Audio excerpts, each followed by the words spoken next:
Lo sabemos, la economía es el tema de debate, yo diría de larguísimos años, pero sobre todo de las últimas semanas, y por eso recibimos al economista Martín Kalos, él es director de la consultora Épica. Hola Martín, ¿cómo estás? Buenos días. ¿Qué tal? ¿Cómo están ustedes? Muy bien, gracias por tu tiempo, gracias por estar allí y gracias Walter por estar cada martes, por haberme bancado la semana pasada y soportarme también lo que son las charlas previas, que son muy interesantes. Un día vamos a contar de qué se trata, pero siempre hablando, claro, de este problema que tenemos los argentinos de la economía, ¿no? Exactamente, ¿no? Problemas que se intensificaron en el último mes, desde lo que fue la salida de Martín Guzmán, la llegada de Silvina Batakis y los movimientos que hemos visto en el mercado financiero y en los precios, ¿no? Que es lo que tanto nos está preocupando. ¿Cómo va a terminar esta historia? Por lo menos, ¿a dónde tiene el final esta suba de precios alarmante que hemos visto en los últimos tiempos? Y es un camino que no conocemos bien, su derrotero, y por eso lo convocamos a Martín, para ver si nos puede echar un poco de luz. Martín, te íbamos a preguntar a dónde vamos, pero antes de preguntarte dónde vamos, te quería preguntar, ¿en dónde estamos ahora, según tu criterio? A ver, por un lado, siempre hay que recordar que Argentina sigue en crisis. Porque esta idea que se intentó decir desde el discurso público oficial, de que estábamos mejorando y entonces la actividad productiva, industrial, estaba en niveles de 2019, por ejemplo, es cierta, pero eso no implica olvidar que en 2019 estábamos en crisis. Entonces, arrancamos por ahí con una economía que, en vez de seguir mejorando para poder acercarnos a niveles cada vez mejores, está empezando a mesetarse en términos de actividad productiva. Estos meses van a ser de zigzag, con algún mes mejorando y algún mes empeorando en términos de actividad productiva en general. Y con la industria muy parada, en algún sentido, en su capacidad de crecimiento, por también las medidas que bloquean o entorpecen las importaciones de insumos y materia prima. En el medio, además, se acelera la inflación, producto en buena medida a esta altura de que a la inercia que ya traíamos del 50% de años previos, le sumaste un par de puntos por la inflación mundial acelerada y varios puntos más por la emisión monetaria, ¿sí? Que a su vez tiene causa en el déficit, un déficit que también se aceleró en el primer semestre del año, un poco casi que ya tenés la meta de déficit con el FMI casi cumplida o en buena medida ya gastada, y te queda todavía la segunda mitad del año, que además siempre tiende a ser la de mayores gastos por, entre otras cosas, aguinaldos, otros gastos relacionados generalmente a fin de año, ¿no? Y entonces con todo eso tenés un panorama donde tenés la capacidad de acción muy coartada y muchos desafíos a los cuales hacer frente. Difícil, Walter. Sí, entre esos desafíos, Martín, están los sociales, ¿no? Porque, bueno, empezamos a ver en la calle movilizaciones de organizaciones sociales, algunas en contra del gobierno, otras que son inclusive algunas más cercanas a la gestión y también están expresando su disconformismo con la situación actual. Inclusive la CGT está proyectando algún movimiento. Vamos hacia un escenario de mayor tensión social, de mayor tensión inclusive en materia salarial, con paritarias que ahora quizás haya que rever después de lo que han sido los últimos datos de inflación. Seguramente. El tema salarial es el gran tema porque corre de atrás a una inflación que se aceleró más allá del cálculo de cualquier paritaria, ¿sí? Una inflación que está llegando hoy a un piso de 80% para el año y que probablemente sea más alta que eso. 80% es el escenario más favorable posible hoy en día. Y sobre todo con un julio que está acelerándote, ¿no? Primera mitad de julio, aumentos arriba del 7% en promedio, justamente por también una medida ahí, un tiro en el pie del Banco Central, que a la vez genera incertidumbre sobre la posibilidad de seguir produciendo como se venía y aumento de precios, ¿no? Uno diría contracción económica y aceleración inflacionaria. Se supone que esas dos cosas no van de la mano. Pero sí, es lo que está ocurriendo a partir de esta medida del Banco Central. Y entonces, todo lo que se haya negociado de salarios, ¿sí? En las paritarias, queda atrasado. El salario mínimo vital y móvil que se aumentó y del cual a su vez dependen luego planes sociales, eso sigue atrasándose. Y por supuesto las jubilaciones y el sistema previsional en general, los pagos del sistema previsional, que se actualizan trimestralmente corriendo de atrás a la inflación. Entonces acá es donde yo siempre digo, la verdad que por no pensar bien una política económica que quizás requiera, por ejemplo, bajar los subsidios energéticos, y ahí se puede usar parte de esa plata para compensar con transferencias a los hogares más necesitados, ¿no? Por decir algo, una parte de esa plata alcanza y sobra para compensar el aumento de tarifas a los hogares más necesitados. Eso te permitiría reducir el déficit, te permitiría dejar de financiarte monetariamente con emisión ese déficit y entonces empezar a pensar en desacelerar la inflación. Pero como no hacemos eso, el ajuste, en vez de darse por los subsidios energéticos, se da en las jubilaciones, los planes sociales y los salarios en general, y en particular del sector público. No parece muy inteligente como medida fiscal. Martín, y lo que el gobierno intenta, entre tantas cosas que intenta el gobierno, digo que después finalmente no termina ocurriendo, es el impuesto a la renta extraordinaria. Estábamos viendo que, por ejemplo, España acababa de resolver una situación similar. ¿Por qué eso no puede ser una fuente de ingresos para la Argentina legítima? Había cuenta de que así como hubo una crisis extraordinaria en el mundo, hubo personas y empresas que a propósito de esa crisis tuvieron una renta extraordinaria. Sí, a ver, volvemos a la misma idea del impuesto por única vez, ¿cómo se llamó? El impuesto solidario por única vez del año 2020, que terminó siendo 2021, ¿no? Son parches a un sistema tributario que está pidiendo a gritos una actualización real, profunda.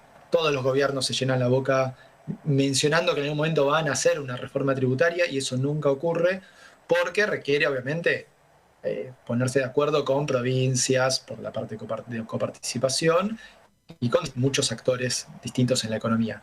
Pero la verdad es que hace falta eso. De lo que habla este impuesto a la renta extraordinaria es de que el impuesto a las ganancias en su alícuota máxima no es suficiente y que efectivamente ahí puede haber ganancias extraordinarias para las cuales el 35% de alícuota máxima quede con sabor a poco. Ahora bien, eso solo lo podemos rectificar si a la vez hacemos un impuesto a las ganancias bien ordenadito, ¿no? Que las alícuotas no sean tan rápidamente pasar de 0 a 35 porque las alícuotas del medio no existen. Ese tipo de reformas hay que pensarlas. Mientras tanto, lo que no es atinado es estar todo el tiempo hablando de la posibilidad de aumentar un impuesto u otro en función de una coyuntura. Porque también estamos hablando de la previsibilidad en términos de negocios. Y si bien alguien podría decir, las ganancias ya están hechas, ya están realizadas, entonces no hace falta, no impacta en ganancias, sí impacta en que las personas sepan si a futuro puede haber un impuesto nuevo cada año que les toque esas ganancias, o incluso en si hay incentivos a la reinversión de esas ganancias, que sería una forma mucho más inteligente también de tratar con este tipo de renta extraordinaria. ¿Por qué no intentar incentivar que se reinvierta? Y si no es posible eso, bueno, entonces sí, pensar que una alícuota máxima del impuesto a las ganancias del 35% queda corta en ciertos contextos. Walter. Martín, después de lo que vimos en estos días, una pregunta habitual que recibimos a aquellos que estamos en contacto con la información económica es ¿a cuánto va a estar el dólar? ¿Qué va a pasar con el tipo de cambio? Después de lo que vimos y de las medidas que se anunciaron en los últimos días, ¿existe camino como para que el dólar siga en esta aceleración que hemos visto en los últimos días? ¿O en algún momento esto se va a calmar y vamos a encontrar un nivel de flotación un poco más alto del que teníamos, pero sin esperar que todos los días estemos mirando cuánto subió la cotización en las pizarras? ¿Estamos hablando del oficial o de los paralelos, Walter? Bueno, es un tema, ¿no? Claro, porque somos dos mercados, el gobierno te dice bien, ¿no? El oficial es el mercado que vale y es en el que intervenimos. Ahora, el dólar que se mueve es el paralelo, es el financiero, y eso también está afectando, y te sumo a la pregunta, ¿está afectando a los precios de la economía en general? Sí, a ver, el oficial en principio debería acelerarse. Lo empezaron a acelerar en las últimas 48 horas hábiles, pero todavía queda corto y la suba del dólar en lo que va del año es la mitad de lo que subió la inflación. Entonces está claro que es otro precio que se está atrasando, además de las tarifas y además de los salarios. Eso, el día que quieras pensar en una estrategia de desinflación, tenés que empezar a pensar de dónde parte cada uno de estos precios, ¿no? Ahora, y además es lo que está pactado con el FMI, una aceleración inflacionaria, de la devaluación oficial, quiero decir. Ahora, los dólares paralelos subieron en buena medida porque llevaban mucho tiempo planchados y en buena medida porque estaban los pesos circulantes dando vuelta a partir de la emisión monetaria del último año, te diría, ahí disponibles justamente para validar esos aumentos de precios en los dólares paralelos.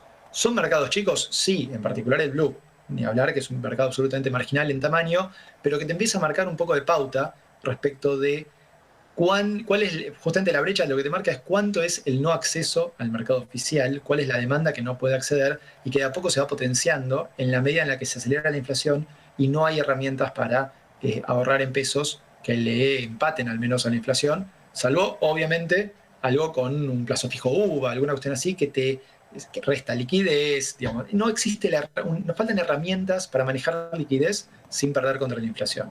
Entonces, en ese marco es que tiene sentido que en una si el gobierno lo que da y la coyuntura lo que da son señales de que la crisis no solo no desaparece, no se normaliza, sino que cada vez hay que apretar una tuerca más de los controles cambiarios, o se puede correr un poco más el precio del dólar paralelo, bueno, es lógico que la forma de cobertura contra esa percepción de una crisis que sigue ahí sea ir a buscar esos dólares paralelos.